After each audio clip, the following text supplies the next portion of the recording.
Hi again. Hi, I'm Lise Colucci, and I'm one of the life coaches at queenbeing.com, where we help you to discover, understand, and overcome narcissistic abuse in toxic relationships. I have restarted this. Hopefully, you guys will find over here on this new link because the other one I crashed somehow.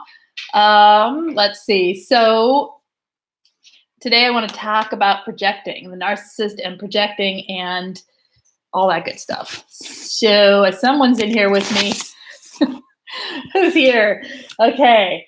If anyone is here, if you could somehow let people know where we. Hello, Shoshi and Life After Toxic Relationship. Hello. I'm glad you guys are finding me because I totally yanked all my wires out and I crashed the whole thing. So all right. Before we get started, I just want to say that if anyone is looking for support for narcissistic abuse and toxic relationships, head on over to queenbeing.com, where we have tons of information. And we have links to support groups as well as coaching links. So if anyone is in need of help, head on over there and get yourself interested in that. There's lots of good info over there. You reloaded. Okay, cool. Okay, we got this. I figure it'll just happen. We'll just make it happen. Okay, so you want to know your power and take back control in your life, hit the subscribe button and join me on this healing journey together. And we will get going today with projecting and the narcissist. So projecting, the term was coined in the psychological field by Freud. And let me read what his words were. It is a state within which a person defends themselves against their own unconscious impulses, emotions, or beliefs by denying their existence in themselves, while attributing those qualities to significant others, family members, or people.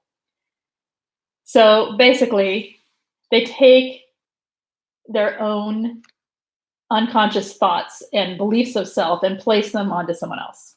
I know that's what it is, but 7 seconds was short. Was that a good one? Got that stream down. Okay. Hello, Redberry and Shoshi's me. I have not seen any of you in here. Hello.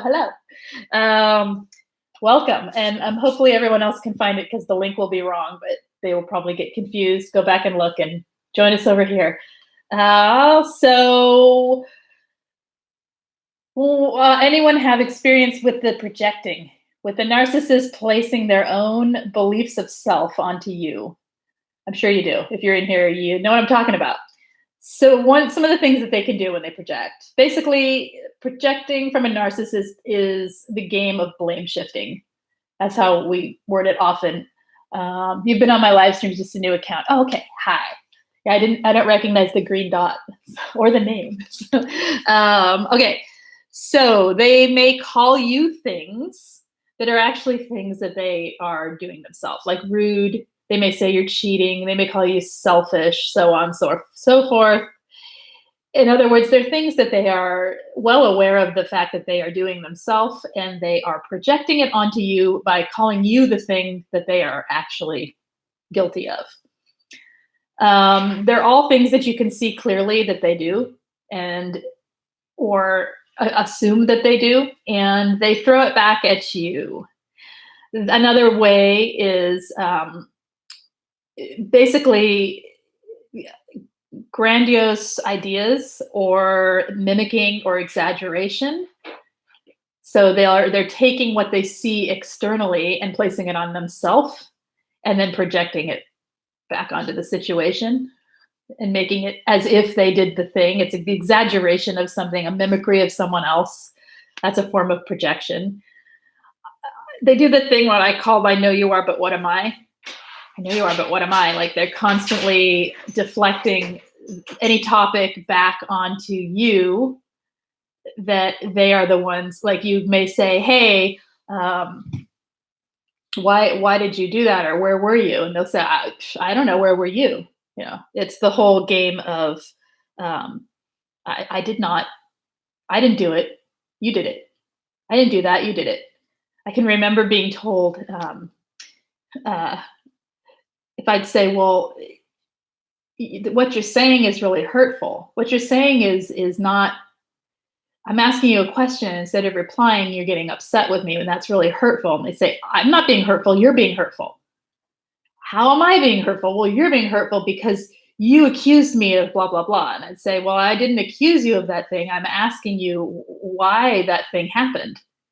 And you're responding with an attack.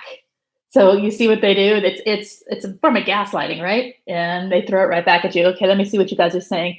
He always told me I was scheming and trying to control him when I was doing nice things. It turned out he was trying to control me. Exactly. He always said he wanted to sleep with other people when he was the one who was collecting. He always said I wanted to sleep with other people when he was the one collecting thousands of photos of other women, turning me down for sex. I was so confused at the end of the relationship. No kidding. You can see how the projecting is a form of gaslighting, right? It's a twisted way to make you believe something that isn't happening is happening. It's very makes you feel crazy. You're right. My ex used to cheat on me. I didn't know at the time, but he was always accusing me of cheating on him. Yep. I call it mind salad. It is. It's like a word salad or mind salad is a tactic used in order to project. Just like it's all under the umbrella of gaslighting, to confuse, befuddle, and shift a situation from one thing to another in order to make you feel crazy so that the whole situation is forgotten and the whole issue becomes you and not the actual issue. Hello, anime. And really sad how long I would internalize and really think back to how it was true, what I was doing wrong and feeling so confused. And that's it too. Like sometimes it can actually feel somewhat true, because by the time they're saying it, maybe you are getting, like if they say you're being really rude, well, maybe by the time they've said that, you're so frustrated from the gaslighting and the projecting that you are being a little bit less friendly. And so it can totally look like you're being rude because your normal state is to try and make everything smooth and calm and happy. And so you're not doing that. So you think, well, maybe I am being rude, or I did frown at them. I wasn't being friendly in my face. Hello, Jack. So yeah. So the other ways of projecting are the victim stance, where they play the victim. They will play the victim and project that outward onto others. Right. We are always self-reflecting. They are not. Exactly. They are self-deflecting, right? They're trying to deflect all of the information they see about themselves onto other people and deeply into their subconscious or unconscious mind so that they don't have to deal with it and be accountable. This is all ways to push accountability onto other people so they don't have to.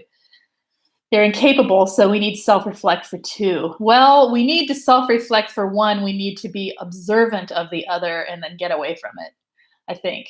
But yes, it does feel like self-reflecting for two. It feels like we have to manage their emotions, and that's exactly what they're asking us to do. They're asking us to take the burden for them so they don't have to. All right, the victim stance.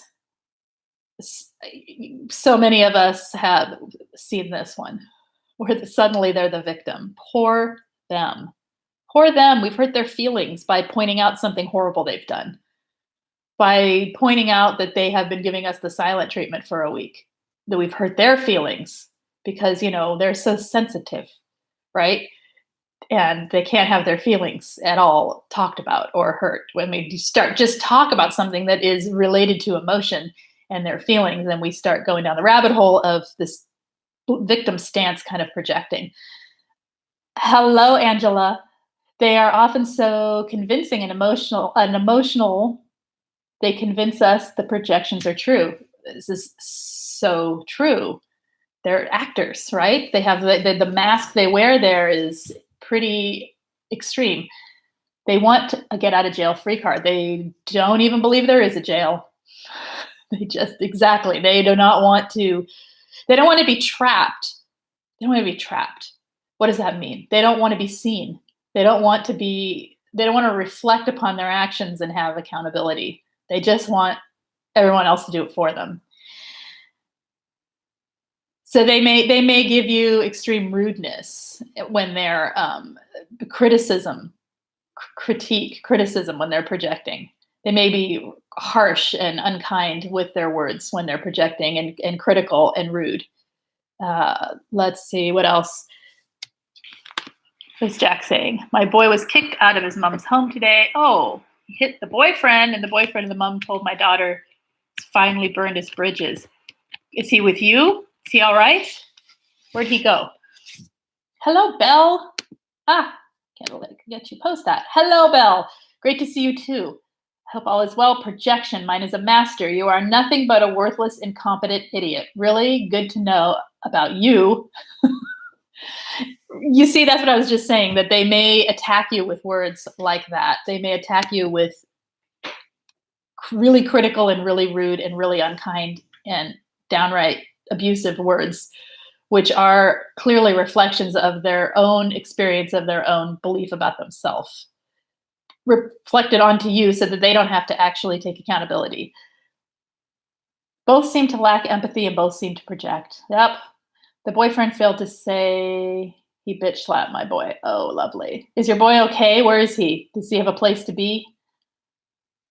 All right. Let's see. I can't read my writing again. Oh, that's a good one. They manufacture issues and problems in order to deflect and get away from things, which is also a form of projecting. So they'll manufacture the issue that's going on. Usually it's something like we said earlier, it's something they're doing. It doesn't necessarily have to be. It can just be some manufactured grandiose delusion that they come up with that takes anything that takes the attention off of what is actually needing to be talked about and places it elsewhere. They're projecting it. All right. Mine always told me to get over myself when I wanted to talk about some way that he had hurt me. Get over yourself. All right. Mom projected on me like no one's business. That's why I fight taking on the issues of others now. Hi, Sweet Pink. Mine said, when I asked about Bonnie's saying, when I asked him to be accountable for being a jerk, he retorted with a tirade rage and said, so you think you are perfect. Oh, there we go. What do you want to call that? That must have a name where I don't even know what you'd call that, but they point a finger back with a judging phrase like that. I don't know what that would be called off the top of my head. Pointing a finger back with a judging, flipping the script. That's definitely flipping the script. Yes, to flipping the script, but it's that pointed remark that I'm thinking of, the boomerang. There you go, a boomerang. Thank you guys. Flipping the script, a boomerang, and then that really, it's a brief. So you think you're perfect, and they probably have a script that they go over and over and over and over and over again. Like you hear this same thing over and over. Mine was, you're rude and disrespectful. Anything I said, he would say that in a series of like 3 or 4 times in a row. You're rude and disrespectful. You are so rude and disrespectful. I can't believe how rude and disrespectful you're being right now. He would just go on and on and on and on. When the simple matter was me asking for some clarification or a question, he was so wrapped up in his own need to be dramatic and negative that repeated statement over and over again, and that pointing, flipping the script, it's crazy making, right? Okay. You're so good with words. Have you ever heard that one? Oh yeah, you're so good with words. Yeah, you're good with the psychological stuff. Is another way to project when someone says must be nice. Yeah, it's kind of a passive aggressive projecting kind of thing, or it's kind of an attacking, similar kind of statement, right? I'm glad your boy has a place to be. Excellent. I missed that. Okay. That's flipped the script, and he took great offense, and I flipped out, just walked away. This is like, what do you do? What do you do with this? Gray Rocket. It's the same as gaslighting or anything else. The only way to manage it is to gray rock it. Mom would flip my grief and then talk about how it magnified hers. Oh my gosh, yes. Always about how she carries my grief too on top of hers. The guilt trip projection. Thank you. You guys are great. You're coming up with good ones and you get this, right? The guilt trip projection, where they will, like you're saying, your grief magnifies my grief. And so now I carry the burden of both of our griefs. People come to me with everything. I've heard people come to me with everything. Me too, but I don't sit around. You know what I mean? People come to me with everything. I carry the weight of a lot. I have to, yeah. All right. Oh, I tried to remember all that I'd learned from here. Okay. Let's talk about why we should gray rock it. Because there is no, what can you say? What can you say to someone who is so far in delusion that they can't accept accountability for their own actions and they have no empathy for you? And everything you say is going to be met with, it's like playing tennis. You're the ball and you're meeting the tennis racket. Every single time you say something, it bounces right off. They're using this to deflect responsibility. They're using this to avoid and deflect and project everything outward so that they don't have to feel and be accountable for themselves because we'll talk about why. Here, let's talk about why. Why does a narcissist even do this? Because the situation that they're in, the narcissist feels a lack of control, and they need to feel in control of the mask at all times. They need to feel like they are in control of the entire situation, and that the delusion, that the world that is the delusion, the world that you're living in with them, which is a delusionary world because it's one that revolves only around one person's needs, wants, and wishes. There's no empathy flowing back and forth, so there is no reciprocation. It's 100% one-way transactional toward one person. So when you're in that world and the person is losing control because you're inserting something that says, wait a minute, what I'm seeing isn't real. What I'm seeing in you is this. What I'm seeing is that. And they say, no, it isn't. Or you're the one that did that. Or how dare you? Or you're making me feel guilty. I feel so, and I carry the weight of all of it. Whatever they're saying to you, they lose control. And when they lose control, they have to project. They can't take it in because they don't have the ability to be accountable because they don't care. And they don't have the emotional maturity and they don't have the emotional capacity to self-reflect and then do something about it. Sure, a lot of them can self-reflect, but they don't do much about it. So, for instance, the one I was with last, his way of dealing with the problem was to do nothing except say the words, I'm trying so hard. I tried so hard. But do you know what he actually did? He sat around his apartment and did nothing, or his house, and did nothing. Nothing. There was nothing. Literally nothing, waiting for me to go to them. And for me to do all the work, and for me to make the emotional efforts and show up on bended knee and blah, blah, blah, blah. There was no effort. There was no accountability. There was nothing. But he tried so hard. He was trying so hard. You're right. What all that is him taking in my efforts and projecting it, right? Because they can't actually be accountable. So yeah, that's why. All right. So you can see if you don't gray rock that, all you're doing is fighting against a tennis racket and you're nothing but a rubber ball. You're just bouncing off of something that is just going to keep smacking you back with the same projecting and the gaslighting, or elevate it to a narcissistic rage or a silent treatment or a discard. Hopefully the discard only because then you're out, right? Okay. Last mine would say that me crying, okay, this is good. Mine would say that me crying about how he hurt me was me trying to stress him out. And it turned into how my crying impacted him. Every single tear. Totally feel you. 6 years of my life, every single tear was that. Yes, your crying is a manipulation tool, basically, in their eyes, because their crying would be a manipulation tool. You see why? You see how that works? It's like, no, that isn't how we think. I'm crying because it hurts. Well, you're hurting me. Well, you hurt me. Stop crying and then we can talk. You know, okay. Disassociation is a big problem of mine. Agreed. You want to talk more about that, Jihan? What more about that can we talk about that might help you? Then you do the silent treatment and just hope that I would just then they do the silent treatment and just hope I would turn around and make believe nothing is wrong. Yep. It's so childish. It's like Disneyland. It is so childish. Fantasy, narcissistic world of no accountability, delusional. Yep. It's like dealing with an infant toddler at most in a giant person body, right? Sweet Pink, mom was convinced that her downhill medical issues made her unattractive as a punishment for how she lived her life.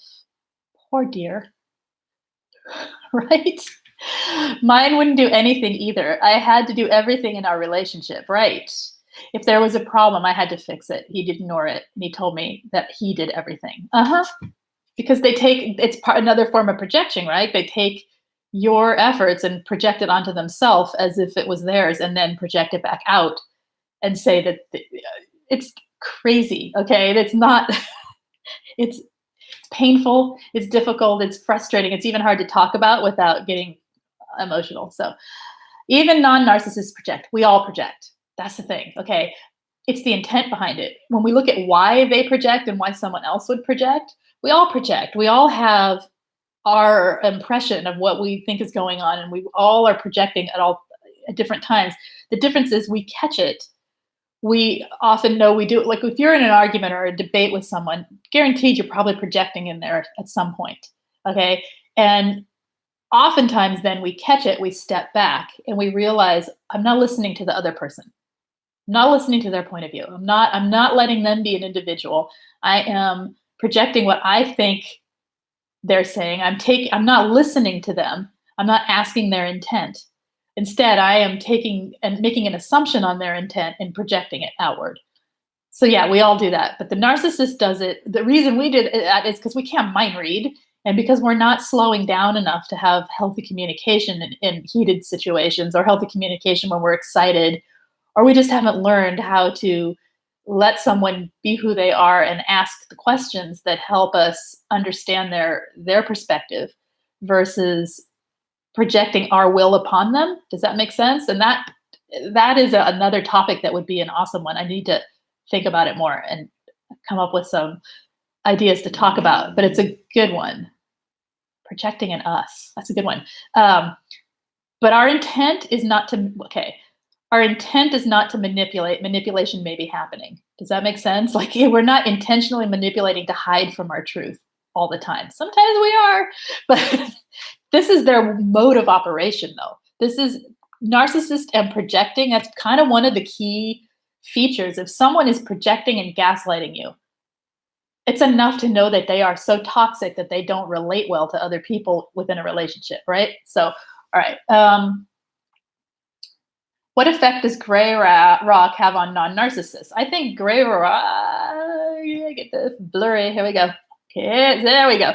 I think gray rocking is effective in any situation where you need to diffuse it down in order for the emotions to settle enough to then move forward with a conversation. If it's a non-narcissist, if it's a narcissist, it ends the conversation, right?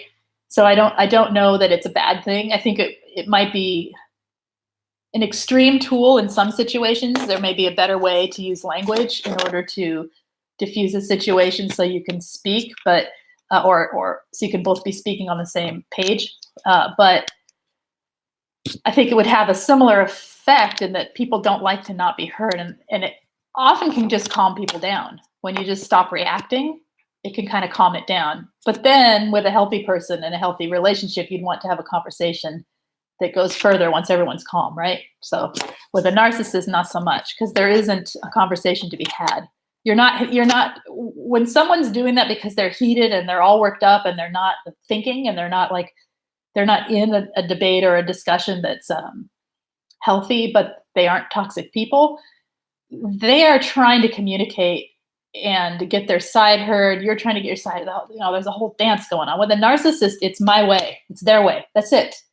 They're doing this projection to hide, to bury everything, and to say I'm not responsible for any of that stuff that is me.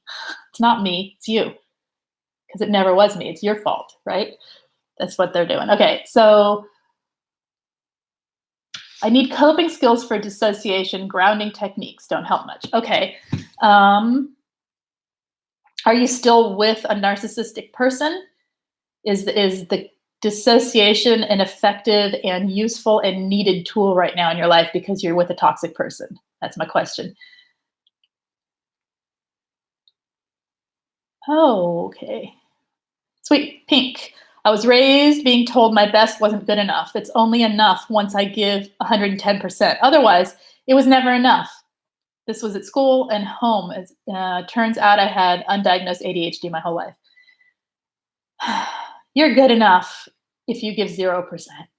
You're just good enough by the nature of who you are and the person that you are. You don't need to be giving to other people in order to be good enough, or giving to the situation in order to be good enough. And the perfectionism that comes out of that can be debilitating. So understand that no one's perfect. No one's meant to be perfect, and no one's going to be perfect. It's just a fact. No one's perfect. People who try the hardest to be perfect often look the most imperfect because their flaws they're so tense about the perfection, right?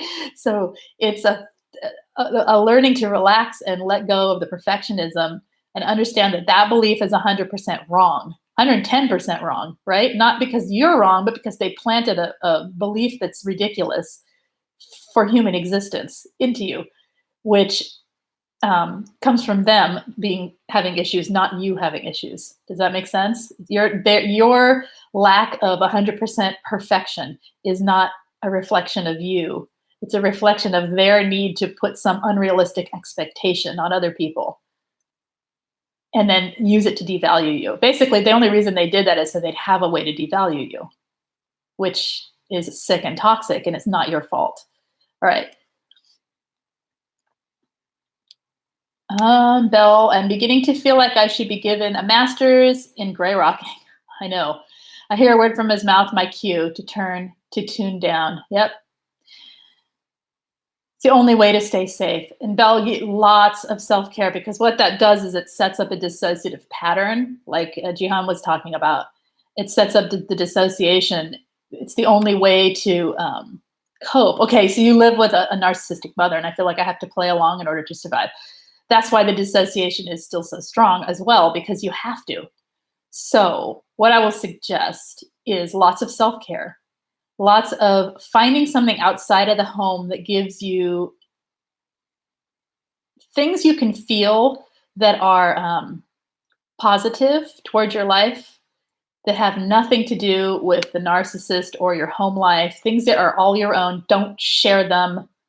Don't share the joy and the goodness. Never share the positive with the narcissist, just like you don't share the negative, because they will use it against you. So I would say finding things in order to help you feel the positives that are around you, so that you can at least feel something. And setting, if you are able to create an escape plan. I know Belle has a plan, but it's years off. And so if you're holding out and you can't, it's like stringing beads on a string, little bits of yourself that are kept on the inside of yourself, right? They're not, I mean, they can be on the outside too with people other than the narcissist, but it's like finding yourself slowly, even though you're in the middle of this terrible situation. And it's not going to be the same as if you're out, of course. So grounding doesn't help. What happens when you dissociate, and when does it happen outside of the need for it to happen? When it happens around the narcissist, that's the defense mechanism. It's going to happen. And I don't know that, I think gray rocking, and when you gray rock, keeping a mantra inside your head, a belief, a thought, programming your own thoughts. So, okay, if say they're projecting onto you, like, since that's what we're talking about, and they're blame shifting or they're guilt tripping you or whatever they're doing, criticizing you, and you're gray rocking, and you go, okay, gray rock, and you just stare.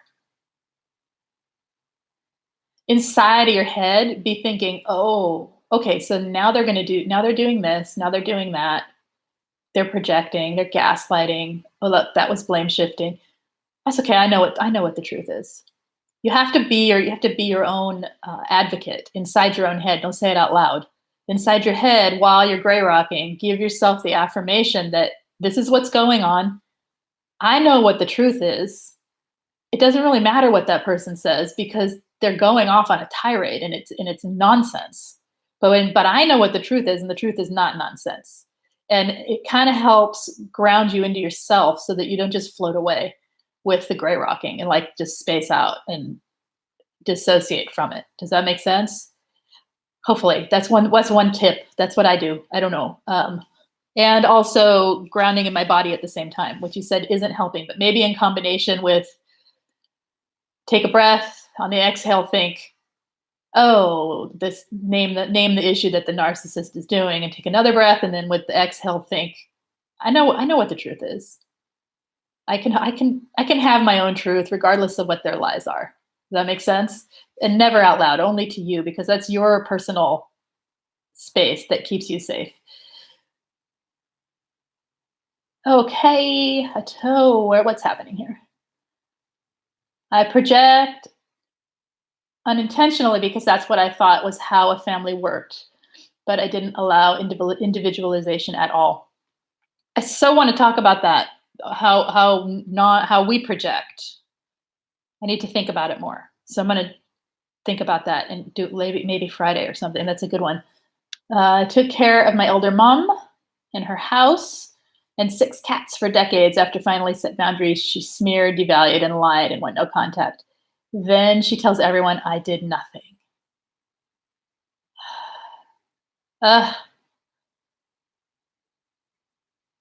Okay, using me and zero appreciation. I've been called a butcher by a burden by the narcissist. Hurts so much. Maybe that's a reason for dissociation. Well, yeah, because finding your worth outside of the narcissist. Understand they are toxic and they are emotionally and psychologically dysregulated to the point where they cannot function in a healthy relationship. And they have a need for the love bomb and the devalue cycle in order to have what they consider a functioning relationship. They need the toxicity. They need the negativity. You don't need the negativity, and that is certainly not what creates your worth. So finding things that help you build your self-worth, get out into the world away from them. Don't share it with them. Things that help you, it could be simple things. It could be finding the perfect shade of pink on a rose. It doesn't matter. Things that help you feel beauty and joy and lightness coming towards you versus all this negativity, so that you can see that you have the ability to feel those positive things and allow that to nurture yourself. You're not getting any nurturing from a person who calls you a burden. So we got to nurture ourselves in order to feel like we matter. Right? It's a long road. It's a journey too. Okay. Mom used to let's see here. Okay. Keep talking to yourself or you will get lost. I figured it out first time at college coming back. Yeah, you do. All right. For Friday, we project when we assume others are mad. Assumptions. Exactly. Assumptions. Yeah. Okay. So let's talk about the projection a little more before we have to end here. Let's see. So basically the reason that the narcissist projects, or some reasons, are, like I said, when they feel like they're not in control of the situation, when they feel that anything is threatening the mask. So whatever mask they're wearing, they're doing it often intentionally in order to create a situation that goes the way they want it to go. And so if they wear a certain mask around you, and as soon as that mask is slipping, as soon as they think you see through it, as soon as you're seeing who they truly are, they, number one, lose control, but that threatens that mask. And so in order to maintain, they project. Another thing is is, like we said, the lack of accountability, because they do not possess the ability to truly be accountable in a real and lasting and meaningful way. They need to force it onto other people, so that other people hold the burden, as we were talking about, of the accountability. And yeah, so yeah, and the number one thing is not the number one thing, a big thing is they also need to believe in the mask. They need to believe that. So what I experienced was like an extreme, my hair is crazy, an extreme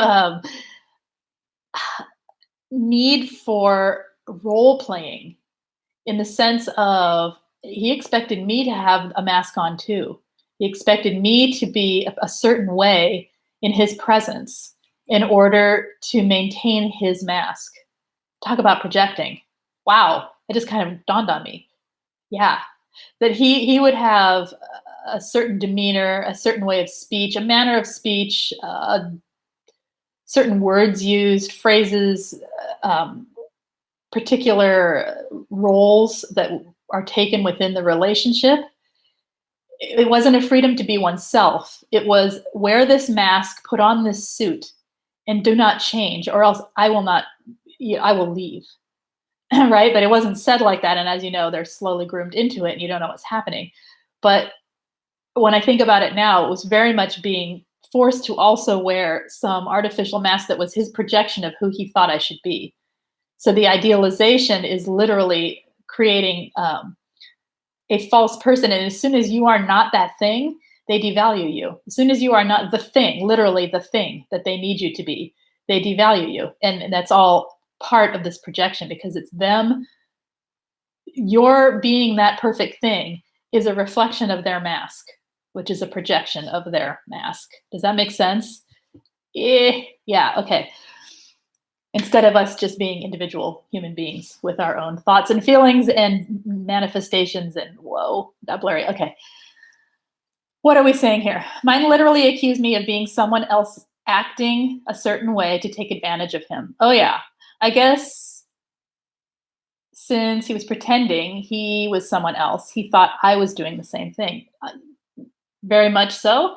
And yes, once I stopped doing what he wanted, he told me that I had changed and he didn't want to be with me anymore.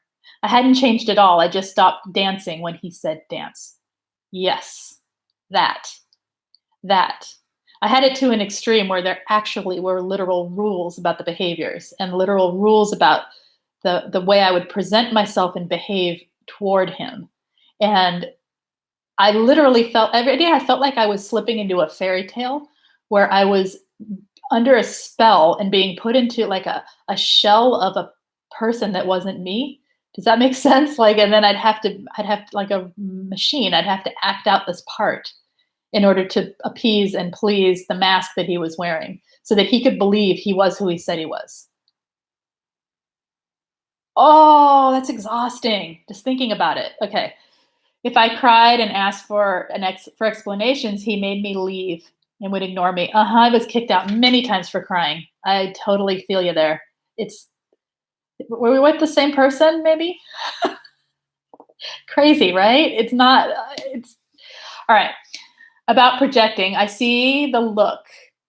No, the angry words are coming. I become stronger at remembering the truth of who I am. Yes, words cannot change. This is not easy, though. Yes, Belle. Yes, you just keep remembering who you are through it. And you keep working on that escape, because the more you do that and the more self-care and energy you put into yourself, the more you're building somewhere to fall back on when you do leave and when the times are harder, right? My ex would say things to me on paper. They seem harmless, but in person, the words were like knives, virtually impossible to demonstrate and show how he was mean. I know what you're talking about there, Angela. That is, it can also be like if you repeat what was said, it's like, that was no big deal. It's not that. It's the way it's said. It's the intent. It's the intent behind all of it. And that's why they're so reactive to our intent, right? Because they're always projecting, always. So if you say you're upset about something but you're trying to be nice and you say, Well, why'd you do that? Just like that. Well, why'd you do that? They hear, why'd you do that? Because they're projecting the intent, they're projecting their own how they would react onto you, and then not giving you the benefit of the doubt of being your own human being and having and actually just questioning, why'd you do that? I don't understand. Yeah. Okay. Would your exes walk in front of you when you were out? Always minimally a foot, sometimes three, with his hand held in front of him that I was to catch up with and hold. So I was scurrying behind him like a cartoon character of a crazy, little, I don't even know. I don't even know. I picture something in my head. I can't uh, verbalize it, but you know what I mean? Like he'd hold his hand ahead, walk ahead, and then walk. And then every time I speed up, he'd speed up to the same tempo I was going. So I literally would have to run to catch up. Why? Power, control. Ugh. Mine always walks in front of me. It's ridiculous. Mine always says I'm yelling. Yeah. Okay, that's a good one. Mine always says I'm yelling, even when I have used a non-threatening voice. I was told that all the time too. You were yelling. I don't yell. I don't yell. I do yell. Sure, I yell, but I don't. It's rare to get me that mad where I'm actually yelling. Super rare. And yes, I have a very clear and resonant voice, and I do speak clearly and I do speak directly, but I'm not yelling. And my intent isn't to cause an argument, or wasn't. You know what I mean? Yeah, totally. Yeah, we all yelled. We're all just yellers. That's what we are. Sorry. Nah, I must be hitting silly time. Okay. This is very relatable. Before going no contact, I began being so much less reactive to buttons being pressed, gray rocking, as I grew in positive way that made her go full throttle pushing buttons. Yes, it does. They freak out when they lose control. They will project harder. They will often narc rage. They don't like it. Mine loved when I gray rocked because he thought it was submission. Loved it. He loved it, but it worked because it stopped the situation and then I could just roll over and go to sleep. You know what I mean? The thing about gray rock is we can't worry about how they react to it as long as it's not escalating the situation and making it more painful for you. It would infuriate me that he thought it was me being in a submissive state to him, but I had to let it be because it got the job done of diffusing his monologues, right? Oh my God, you better not embarrass them in public. That fairy tale shell is how I felt in the real world. Yes. They wouldn't even damn it. Yeah. Okay. Hi, Karina. Was yours covert? Oh, yeah. Sounds so much like my experience. Mine was nice most of the time. Yep. Mine was altruistic and nice and environmentally aware and all that stuff. Wouldn't be with someone that wasn't nice. All right. Yes. Very highly covert, and very much the victim. Victim is his go-to. Victim is how he lures supply. Victim is how he grooms. Being a victim is how he is out there right now with whoever new supply he's with, convincing them that he's this nice guy. Sorry, whoever you are, but really, okay. Yes, gray rock and walking away is like verbal judo. At least you get away from a crazy narcissist and save a little energy for yourself. Yes.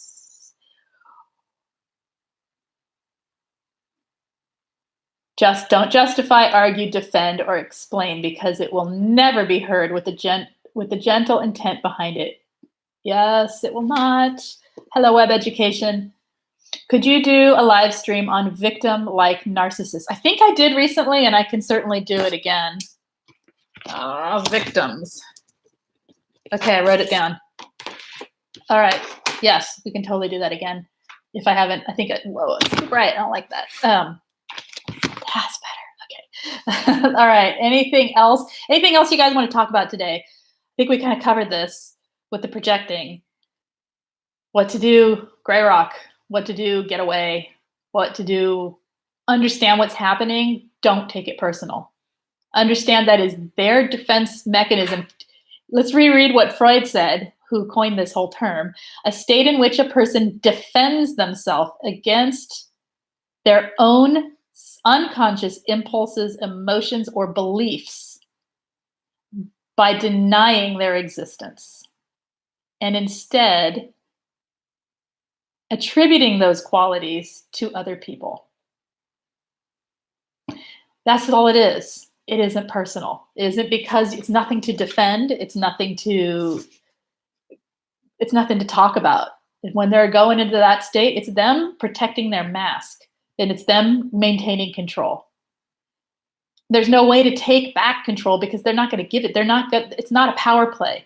It's literally survival and get away, right? There's no, we want to upset them. We want to unsettle them. We want to fix this. We want to make it better. There is no making it better. This is how they operate. This is the core of how they operate, how they behave with other people when they're up against anything that threatens the mask, anything that threatens their control over what they think life is, their delusion of themselves and of others.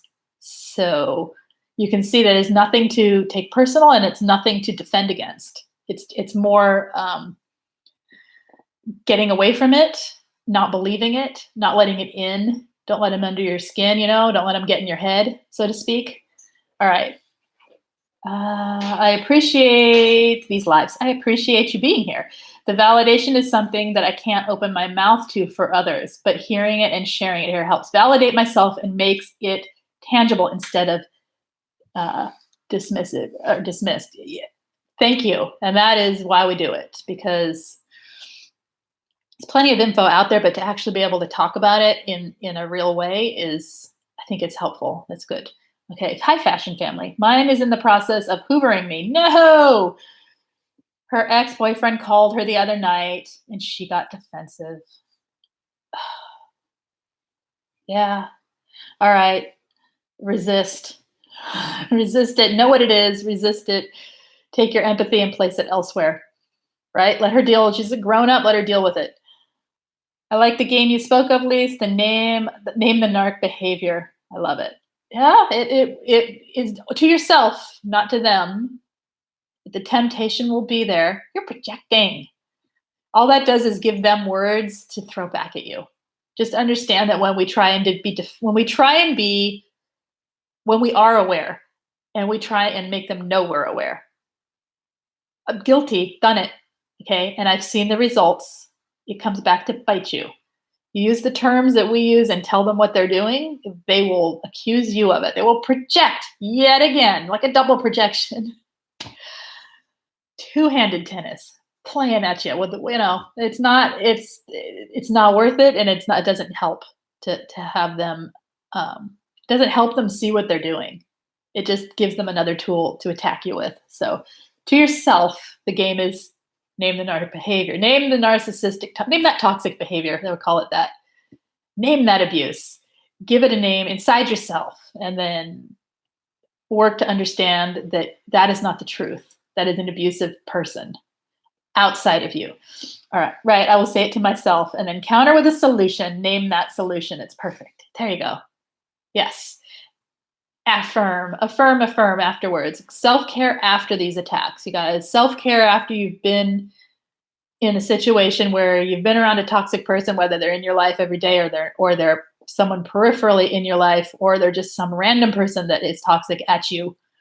Self-care afterwards. Figure out what makes you calm. Figure out what makes you feel like yourself again, what makes you laugh, what brings you joy, and come back into a better state so that you're not walking around carrying the burden of them all day long. So gray rock and self-care. That's right. I know there's no fixing him. I struggle still with how not to share good news, happy things. I need to remind you find other people, share them here, share them in Span, share them in, we love hearing happy stories in places like that where we know everyone's hurting.